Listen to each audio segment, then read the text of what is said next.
Welcome and thank you for joining me. This is Pete Lord, and I'd like to spend the next few minutes giving you an overview of the kinds of improvements we've made in Inventor 2013, as well as some background as to why we're trying to make these improvements and what benefits we're hoping to deliver to our customers. There are really three things we're trying to do with Inventor 2013, and it's really around making Inventor's capability more available more easily to more customers to do more things. That's it in a nutshell. And you'll see a number of things. We're trying to affect new users. We're trying to affect and improve the lives of our IT managers. We're trying to make it easier for the existing customers who have given us a lot of suggestions on how to make Inventor's workflows better, and we're also trying to make it easier to collaborate or reuse Inventor's data in a number of different ways, and I'll show you those in just a moment. The very first thing you'll notice when you start Inventor 2013 is a lot more information about things that you can do or ways that you can enhance your Inventor experience. We call this Welcome to Inventor, and the whole goal is to make it much easier for new users to be successful the first time they open Inventor. So there's a lot more information about what the different types of items that Inventor works with are, how to make sure you can do things, how to get access to the help screen, and then again information about ways that you can extend your Inventor models once you're comfortable with them. And the ways you extend Inventor models is not helpful just only for new users. It also really helps our existing users take advantage of capability that they may not otherwise know about. And I'm going to tout the wiki help. We've got a lot of improvement here, a lot of capability, a lot of guidance and best practices, and it's much easier to get access to that wiki help and know about it right from the start when you're first beginning, or from the software at any time. The wiki help is directly linked to Inventor's functionality, so you always get access to the latest and greatest information we have on how the software works. We're continuing to add and improve the in Canvas or in graphics windows UI improvements, direct manipulation, mini toolbars, and marking menu improvements to make it, again, easier to get access to functionality and commands and easier to model more quickly by giving you the capabilities that you need right at your fingertips. For direct manipulation, we've added a couple more features. We've added the shell feature in particular that has direct manipulation capabilities, and we've reorganized the marking menu and making it more customizable so you can get the look, feel, and workflow that you need and want from your Inventor. For the IT managers that have to work with Inventor and support Inventor, I think there's a number of things that will be really interesting in 2013 that your customers, the IT managers you work with, are going to want to try. Probably the most interesting one that we've seen is the ability to use Citrix. Inventor 2013 is Citrix certified, so you'll be able to support a deployment from Citrix or a server-based deployment. Another thing that's been really popular with early customer feedback we've had from some of the betas is the ability to switch languages at runtime. So we have the language pack support that we put in the last several years for Inventor, and now the way that language pack support is you can have multiple language packs on a machine, and at the time that you launch Inventor, the user will be asked what language he'd like to work in, and you can have English, you can have German, whatever the appropriate language is for your machine, you can have a choice. And this has really helped multinational companies, so we think in EMEA, and folks that have EMEA divisions from the US will get a lot of benefit from this because it's much easier for them to have flexibility in which language is going on. If we start to look at improvements that are designed for existing customers to be more productive, these are things that we've added to allow people to get better modeling or faster modeling or better documentation or faster documentation.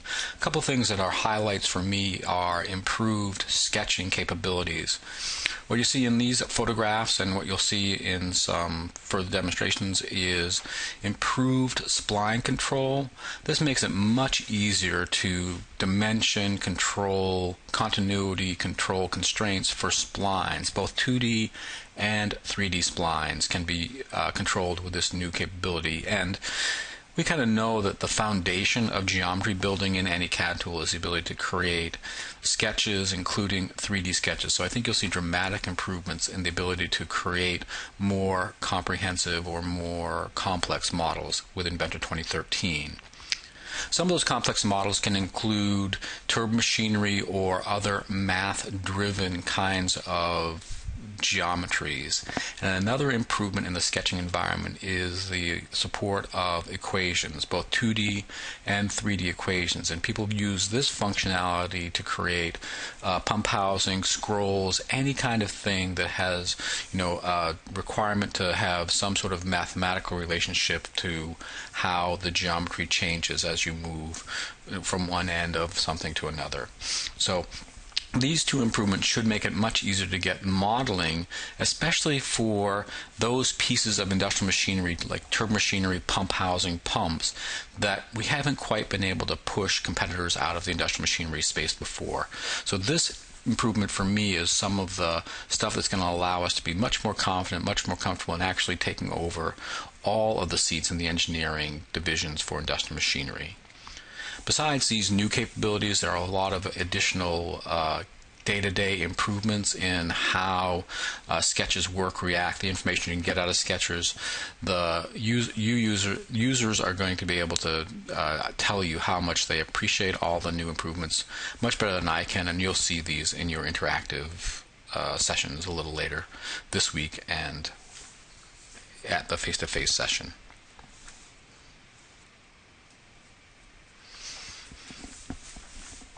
We have found when we do these kinds of presentations and previews with customers that one of the areas that is always appreciated for productivity improvements and click reduction is in the area of drawings. People spend a lot of time still creating drawings. People spend a lot of time perfecting their drawings because this is still the primary communication mechanism to manufacturing partners especially. So you need to have precision and accuracy when you're creating drawings. So we've added a handful of productivity improvements inside of Inventor. But one of the things that's probably more substantial for customers is the ability to take advantage of AutoCAD as your documentation tool alongside Inventor as your modeling tool. And you'll see more about this in demonstrations this week. And many of you have heard about this as functionality that we've called codenamed Synergy in the past. But for me, the thing that it does is it makes it easier for our customers to choose which kind of documentation is appropriate for them. If they have a lot of users that are still very, very productive, very active with AutoCAD, and those users are reluctant to move to 3D, these users can still contribute tremendously to the business because they can create documentation of Inventor models directly inside of AutoCAD, and there is an associative link to the Inventor models from the AutoCAD models. So as the Inventor models are changed or updated, those changes will be reflected inside of AutoCAD, and as a result, even the AutoCAD users in any company can be very meaningful contributors to the overall process for development of documentation. This is a great news for our customers and really a tremendous benefit or advantage for an Autodesk shop as opposed to a mixed shop. So we really want to say it's about choosing the tool that's appropriate for you as a company or for your users, no matter what they're comfortable with. And you can move from 2D to 3D seamlessly and from 3D to 2D seamlessly. A great, great advantage for Autodesk.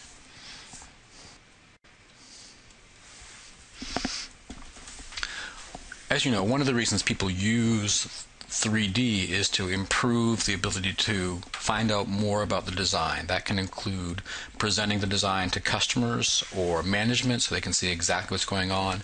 And it can include, of course, using the 3D model for simulation and other virtual testing capabilities. This is the foundation of digital prototyping, using the 3D model for more than just creation of manufacturing documentation, but for virtual prototyping, digital prototyping as well.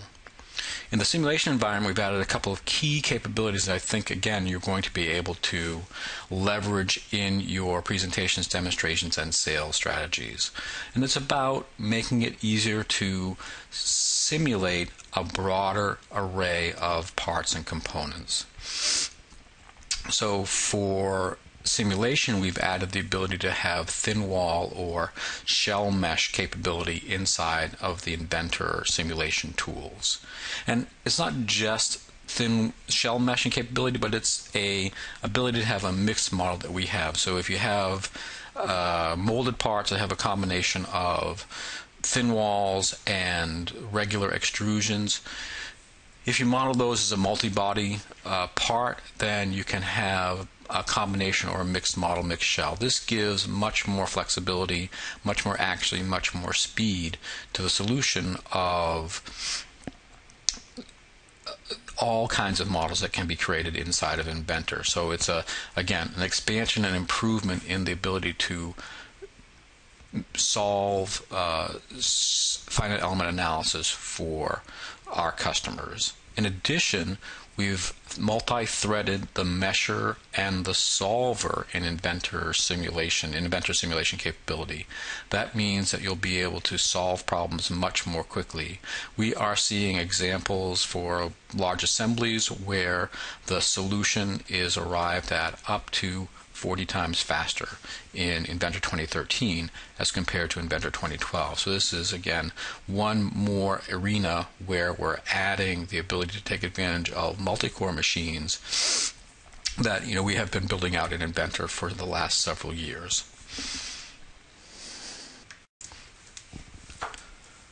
One of the great and continuing strengths of Inventor has been the ability to really work with data from any source, 2D source, 3D source, CAD source. The translators that we've had and added to Inventor over the last several years have really helped us integrate and use Inventor in almost any company's environment where there's always a mixture of data. So you need to be able to read in that data, use that data as if it's native Inventor.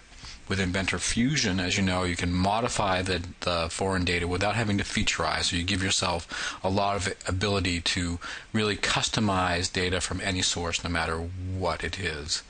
With Inventor 2013, we continue that capability, that tradition. We upgrade the translators that we have had to the most recent versions, but we also are giving you a little more capability to get new kinds of data into your Inventor model. It has included the ability to bring in point cloud data, to bring in STL data, mesh data, to bring in JT mesh data as well. And the idea here with the mesh data is at least to get it in for visual reference. You really aren't able to do too much modeling or aligning or associativity with the mesh data, but at least you can start to bring them in and position at least visually with respect to those. So it gives you a way to take advantage of data that may be coming in from new non-traditional sources. In addition, we've put a lot of emphasis in making it easier to get data from one Autodesk environment to another. You heard earlier about our ability to really work directly with AutoCAD to document Inventor models associatively. We also have improved the way that we exchange information and appearances in materials. So you'll see a lot more capability to define material appearances and save those material appearances, and once you do that, the ability to reuse those materials from one environment, from one application to another.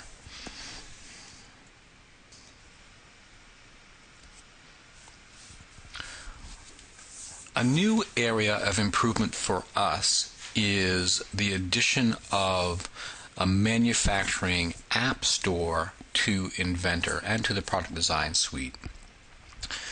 I said this is new, but not unexpected. One of the things that we have with Inventor is a pretty strong and broad partner network that provides capability in a number of areas, generally, less user demand, sort of niche areas around simulation, around data management, sometimes around workflow management, that up till now has required some sort of relationship with the resellers in order to get known by our customers and that value shown. So the App Store gives a mechanism for our partners and us to add or provide functionality, make it well known, make it publicized to the customers, and allow the customers to select, use, try, rate these applications, so that there's a much more vibrant network of providers of specialty functionality that can be taken advantage of in a more immediate way. So you don't have to rely on how well the small provider works with the small reseller to build a big network. The App Store builds a network for us automatically. And some of the things that we're going to be able to do with this, and some of the targets that we have, are some of the applications that have been on labs for some number of releases. Perhaps we can start to bring those into the App Store and make them available. They're continually used and very popular. Things like feature recognition, things like the 2D to 3D tool. We can bring those from labs into the App Store. We also have some small partners that have nice tools that's specific, applications. As an example, being able to translate drawings from one language to another is something that is really would be used quite often in Europe, where there are EU requirements to support drawings in the language of the manufacturing location, the place where things are being produced.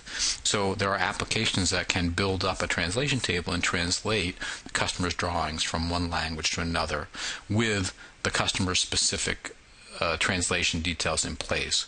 So these kinds of applications, again, that are used for specialty applications or used in a limited way, can be made available and distributed through the application store, and that's the intent that we have going forward.